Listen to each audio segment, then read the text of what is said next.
Hello everyone, this is Prachi. Welcome to our channel Selection Mate. I hope आप बहुत अच्छे होंगे और आपके एग्ज़ाम की तैयारी भी बहुत अच्छी चल रही होगी। टीचिंग मेथडोलॉजी के क्वेश्चंस आपके लिए लेकर आई हूँ टीजीटी पीजीटी मैथ्स वाले एस्पिरेंट के लिए। देखो, होता तो ये जो पेपर है ये आपका है जो 2021 में टीजीटी मैथ्स का एग्ज़ाम हुआ था उसके प्रीवियस ईयर पेपर के क्वेश्चन में लेकर आई हूँ।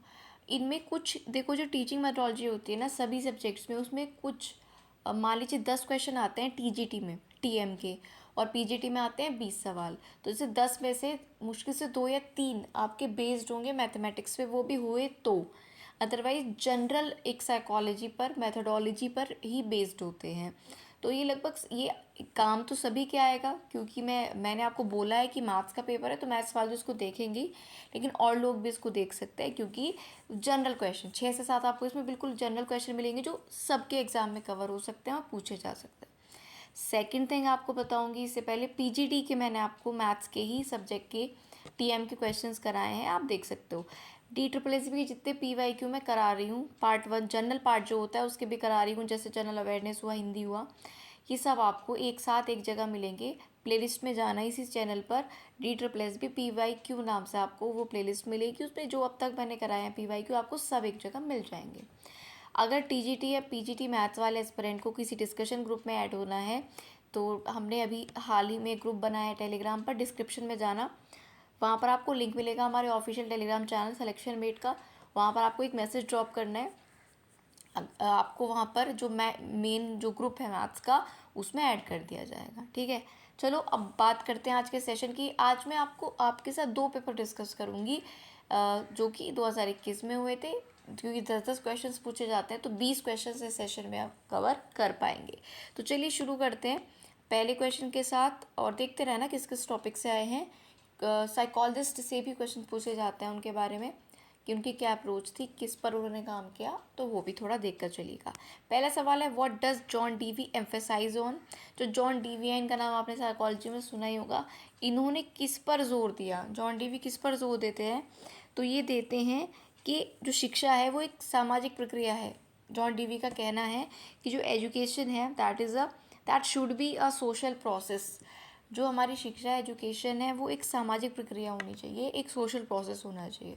ठीक है, चलिए बढ़ते हैं अब अगले क्वेश्चन पर। अगला क्वेश्चन आपके सामने है देखो, हिंदी इंग्लिश दोनों में आपकी स्क्रीन पर क्वेश्चन दिख रहा है, जिस लैंग्वेज में आप कंफर्टेबल हो पढ़ लेना। The 4 pillars of education for the 21st century. 21st century चल रही है, 21वीं सदी, तो इसमें एजुकेशन के 4 पिलर्स कौन से हैं। इंपॉर्टेंट और अच्छा सवाल है, तो ध्यान से सुनिएगा। एजुकेशन के वो 4 पिलर्स क्या हैं?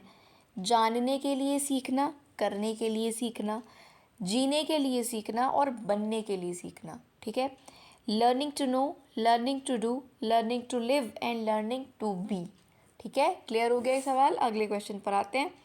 अगला है, the other name of error detection is. Error detection को इनमें से और क्या नाम दिया जा सकता है, तो इन चारों में से एक ही नाम एरर डिटेक्शन का यहाँ पर हो सकता है, रेक्टिफिकेशन, यानी कि रेक्टिफाई करना, यानी कि गलती में सुधार करना, तो उसको एरर डिटेक्शन बोल सकते हो आप, रेक्टिफिकेशन। ठीक है, तो यहाँ पर ये एक तरीके से आपसे क्या पूछ लिया है, सिनोनिम पूछ लिया है मैथ्स में। तो त्रुटि सुधार को हिंदी में देखा जाए तो परिशोधन बोलते हैं, परिशोधन बोला जाता है।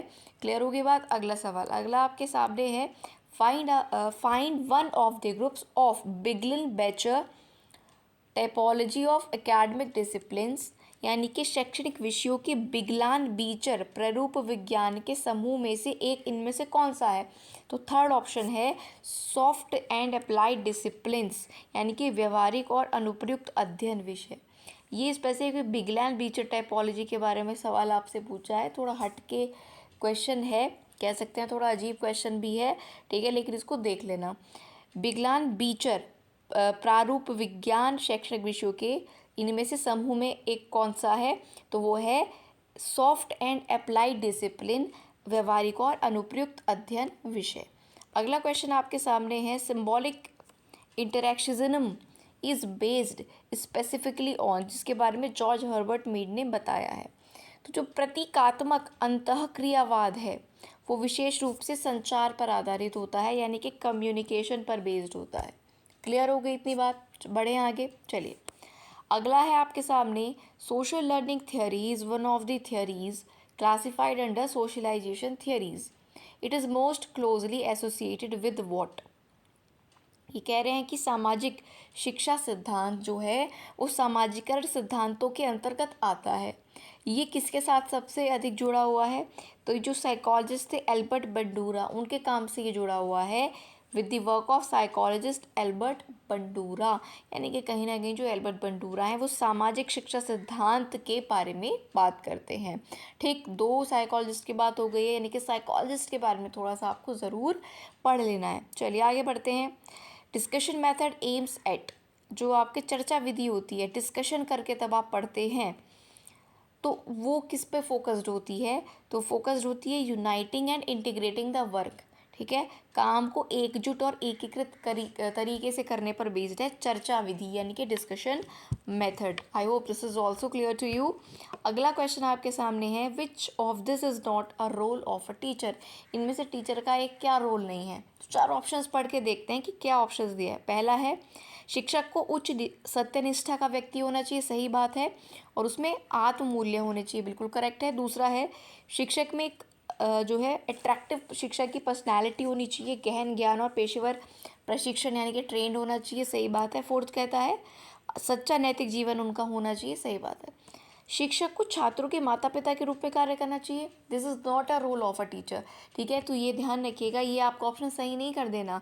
तो ये यहाँ का सही उत्तर होगा क्योंकि पूछा है कि नहीं होना चाहिए रोल टीचर का. तो पेरेंट्स को पेरेंट्स की जगह रहने दो, टीचर को टीचर की जगह रहने दो. ठीक है, एक गाइडर होते हैं, गाइड करते हैं बच्चों को, वो रहने दो. माता पिता का रोल माता पिता ही प्ले करें तो ज़्यादा बेटर है. अगला क्वेश्चन आपके सामने है the main objective of an assignment is to evaluate. कोई भी काम आपको मिलता है फिर उसका इवेल्यूएशन किया जाता है. तो किसी भी काम का इवेल्यूएशन क्या चेक करने के लिए किया जाता है? तो उस सब्जेक्ट मैटर की नॉलेज कितनी है आपको, ये चेक करने के लिए इवेल्यूएशन किया जाता है. नॉलेज ऑफ सब्जेक्ट मैटर यानी कि विषय वस्तु का ज्ञान क्या है, कितना है आपको, ये आपका चेक किया जाता है थ्रू इवेल्यूएशन. और लास्ट हमारा सवाल है इस पेपर का, फिर अगला भी डिस्कस करेंगे. How will you describe an inclusive classroom. एक समावेशी कक्षा क्या होती है, या इसकी जगह समावेशी शिक्षा इंक्लूसिव एजुकेशन के बारे में भी आपसे पूछ सकता है. तो बहुत सिंपल है, जहाँ पर हर तरह के बच्चे जो धीरे पढ़ते हैं, कम गति से पढ़ते हैं, स्लो लर्नर है या दृष्टिबाधित है या सामान्य बच्चा, जब हर तरह के बच्चे एक क्लासरूम में पढ़ें, एक साथ पढ़ें, that is called inclusive education और इंक्लूसिव क्लासरूम.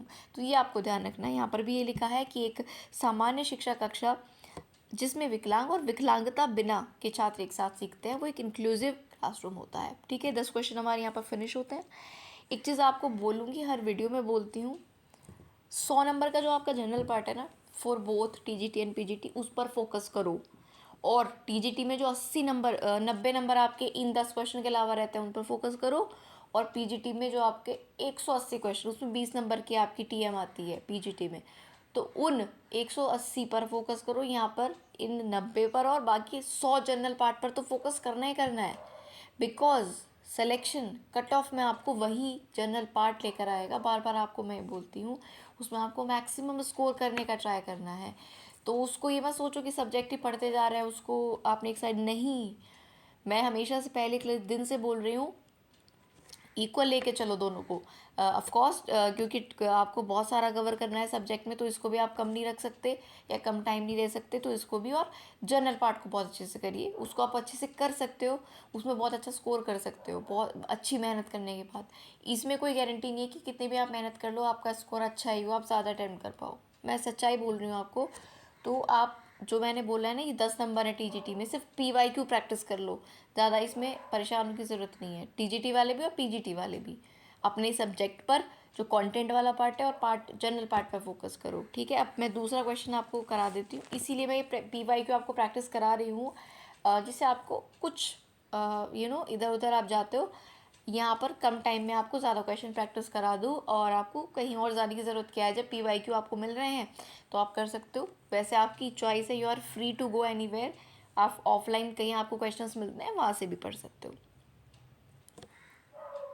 चलिए, अब मैं दूसरा पेपर मैंने ओपन कर लिया है ना। ये अगले दिन, मतलब आगे पीछे हुए थे तब एग्ज़ाम, सितंबर में 2021 में, उसी का दूसरा पेपर है, दूसरी शिफ्ट का। ठीक है, तो शुरू करते हैं। पहला है, what is the main objective of punishment to students.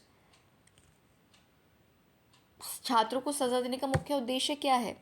तो वैसे ये क्वेश्चन थोड़ा अलग तरीके से पूछा गया है, क्योंकि आंसर दिया है छात्रों को सज़ा देने का मुख्य उद्देश्य है नैतिक शिक्षा का एक रूप है। या तो आप ये पूछते कि छात्र को सज़ा देना क्या है ना, जो स्टूडेंट्स को पनिश करते हैं उसका क्या है, वो किस टाइप का रूप है, क्या है, तो वो एक नैतिक शिक्षा का रूप है। तो ये आप ध्यान रखना कि इमोरल एक्टिविटी में नहीं आता छात्रों को सज़ा देना। This comes under moral education, ये आप याद रखना। चलिए, अगला क्वेश्चन आपके सामने है, which of this is a benefit of an activity based curriculum. इनमें से जो गतिविधि आधारित पाठ्यचर्या होती है करिकुलम, जिसमें एक्टिविटी के थ्रू आप चीज़ें सीखते हो, एक्टिविटी भी करते हो और नॉर्मली भी पढ़ते हो, तो जो एक्टिविटी बेस्ड करिकुलम होता है उसका बेनिफिट क्या है, वो हमारे अंदर डेवलप करता है क्रिएटिव थिंकिंग स्किल्स को, यानी कि रचनात्मक चिंतन कौशल को विकसित करता है। रचनात्मक चिंतन कौशल यानी कि हम एक काम को सिर्फ एक तरीके से नहीं, कई तरीके से करने का सोचते हैं, और सोचते हैं, सबसे बड़ी बात है करने का सोचते हैं। क्यों? बिकॉज जब आप एक्टिविटी करते हो तो आप करके सीख रहे हो। आप एक तो हो गया आपने किसी को दूसरे को बोलते देखा, उससे आप समझ रहे हो, एक चीज़ हो गई आप खुद करके चीज़ों को सीख रहे हो, तो उसमें आपका थिंकिंग प्रोसेस ऑटोमेटिकली चलेगा। आप खुद सोचोगे ऐसे कर सकते हैं, इसको ऐसे कर सकते हैं। तो एक्टिविटी बेस्ड करिकुलम से क्या होता है, रचनात्मक चिंतन कौशल यानी कि क्रिएटिव थिंकिंग स्किल्स आपके डेवलप होते हैं। क्लियर होगी बात। अगला है literacy skills specialised to history, science, mathematics, literature और अदर मैटर इज़ कॉल्ड। अगर किसी पर्टिकुलर स्पेशलाइज्ड सब्जेक्ट में आपके पास लिटरेसी स्किल्स हैं तो उसको बोला जाएगा डिसिप्लिनरी लिटरेसी, है ना। इतिहास में या विज्ञान में या गणित में या साहित्य में किसी एक में अगर विशिष्ट कौशल आपके पास हैं तो अनुशासनात्मक साक्षरता उसको बोला जाएगा। क्लियर होगी बात। चलिए, अगला क्वेश्चन आपके सामने है, math study can help person develop which of the following skill. Math की जो स्टडी, आप जब मैथ पढ़ते हो तो कैसे स्किल आपके अंदर डेवलप होते हैं, प्रॉब्लम सॉल्विंग स्किल्स। आपके जो प्रॉब्लम सॉल्विंग स्किल्स हैं वो बढ़िया होते हैं, बेटर होते हैं। Not only in the field of education, वैसे जनरल लाइफ में भी आपके प्रॉब्लम सॉल्व करने के स्किल्स बेहतर होते हैं by the study of mathematics. Clear है इतनी बात। पढ़ते हैं अगले क्वेश्चन पर। In order to arrive at gender equalized school, a holistic approach involving various interventions is required. From following which one can be the holistic approach? अगर आपको एक स्कूल है उसको जेंडर इक्वलाइज्ड बनाना है तो आपको बहुत सारी चीज़ें अप्रोच करनी पड़ेंगी, एक हॉलिस्टिक अप्रोच आपको लानी पड़ेगी, समग्र दृष्टिकोण लाना पड़ेगा। तो उनमें से क्या हो सकता है एक समग्र दृष्टिकोण, इन ऑप्शंस में से ये आपसे पूछे।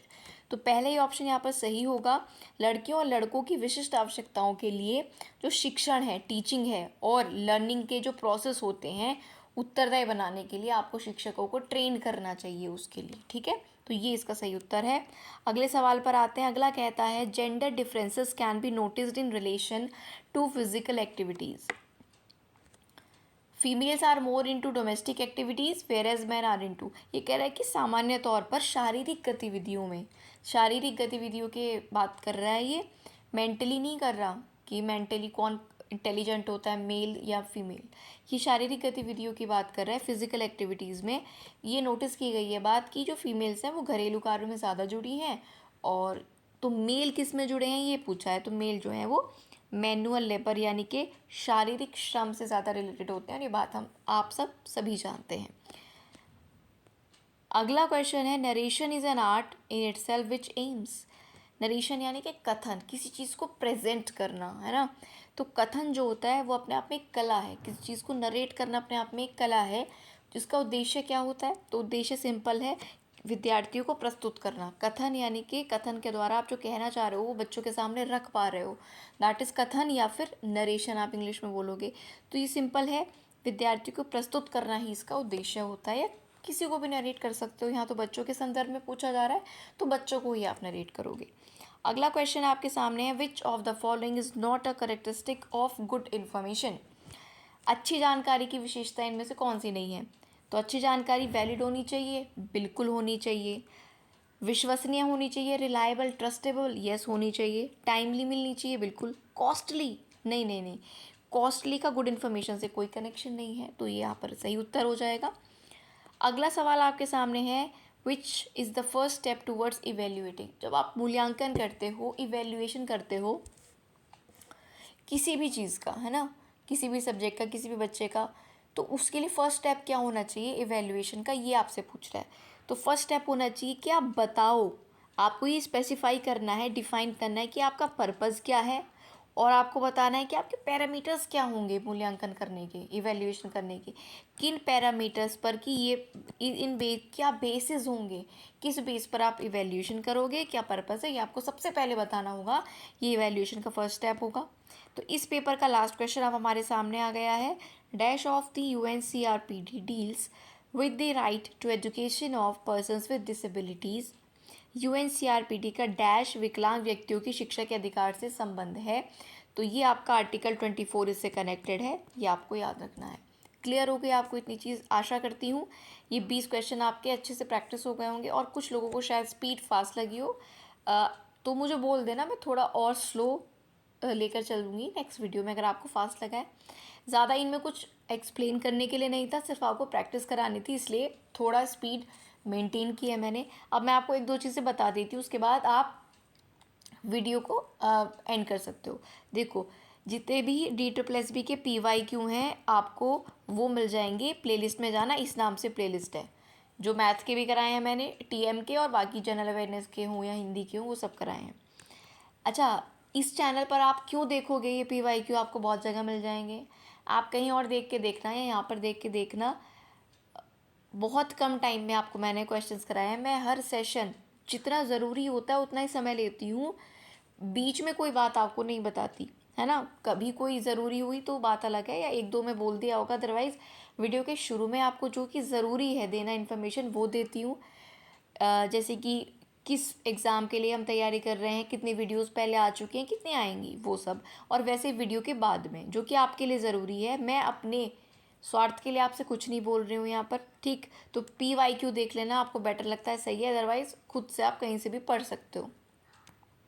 अच्छा, हम वीडियोस क्यों देखते हैं? हम वीडियोस इसलिए देखते हैं, एक तो हो गया वीडियो देखकर पढ़ना, एक हो गया ऑफलाइन स्टडी से पढ़ना। तो सबकी अलग अप्रोच होती है, कुछ ऑफलाइन ज़्यादा अच्छा पढ़ पाते हैं बच्चे किताबों से, कुछ ऑनलाइन ज़्यादा अच्छा पढ़ पाते हैं। क्यों पढ़ पाते हैं वो ऑनलाइन अच्छा? इसलिए पढ़ पाते हैं क्योंकि उसमें हमारे सेंसेस वर्क करते हैं, सुनने के, देखने के। तो जो हम खुद, एक तो हम खुद से पढ़ रहे हैं, है ना, और जब हम एक सुन भी रहे हैं और देख भी रहे हैं किसी को बोलते हुए, तो उसमें क्या होता है, हमें ज़्यादा टाइम तक चीज़ें याद रहती हैं। आप किसी से भी पढ़कर देख लेना, एक थोड़ी ये चीज़ रहती है, मैंने भी पढ़ा है इसलिए मैं आपको बता पा रही हूँ। तो PYQ देख लेना, मैथ्स वाले भी आपको यहीं मिल जाएंगे। और एक चीज़ आपको और बता देती हूँ, आप में से जो भी TGT PGT मैथ्स की तैयारी कर रहे हो, TSSB की, उसकी मैंने 2 से 3 वीडियोस बनाई हैं स्ट्रैटेजी की, और कोई फालतू बात उसमें नहीं है। आपको ये एक में तो छोटी सी वीडियो है, उसमें कट ऑफ बताई है, 2 बार आपकी कट ऑफ लगती है, और टोटल 3 बार लगती है। एक तो आपका रिजल्ट आ गया तब, उसके बाद डोजियर के बाद लगती है, और फिर आपका एक रिजर्व कैटेगरी वाली आती है, रिजर्व लिस्ट की, ठीक। तो वो अलग वीडियो में बताइए, सिर्फ कट ऑफ बताइए उसमें। इसके अलावा 2 या 3 वीडियोज़ हैं पूरी, जिसमें मैंने आप पूरा रोड मैप बताया है कि आप कैसे मैथ्स के लिए तैयारी करो। मैंने एग्ज़ाम दिया है और क्वालिफाई किया है। आफ्टर ही रूल्स ये मेरा नहीं हो पाया था, इसलिए मैं इस एग्ज़ाम को अच्छे से जानती हूँ और आपको बता पा रही हूँ, इसलिए मैंने वो वीडियोस बनाई हैं जिससे आपको एक गाइडेंस मिल जाए, और वीडियोस के सेक्शन में आपको वो मिल जाएगा, ठीक है। और चाहो तो आप सर्च कर लेना, DSSB TGT maths preparation by Selection Mate, या प्राची पवार, आप मेरा नाम भी सर्च कर सकते हो। तो बस यही मुझे आपको बताना था। अगर आपको वीडियो अच्छी लगी है तो आप इसको लाइक कर सकते हैं, और अपने दोस्तों के साथ इसको शेयर ज़रूर कर सकते हैं। और आगे अगर वीडियोस आप हमारे चैनल पर देखना चाहते हैं तो you can subscribe and press the bell icon, ठीक है, जिससे आपको कोई भी वीडियो है तो डायरेक्टली नोटिफिकेशन मिल जाए। और तैयारी करना सबसे ज़्यादा इंपॉर्टेंट है, कहाँ से आप कर रहे हो ये इंपॉर्टेंट नहीं है। ज़्यादा सोर्सेज मत लीजिए, कुछ चुनिंदा सोर्सेज को रखिए, चाहे वो ऑफलाइन हो या ऑनलाइन हो या कोई भी हो, पेड हो या फिर अनपेड हो। कुछ चुनिंदा सोर्सेज रखिए, उन्हीं को अच्छे से फॉलो करिए और पढ़िए, ठीक है। तो मिलेंगे नेक्स्ट वीडियो में, तब तक के लिए थैंक यू।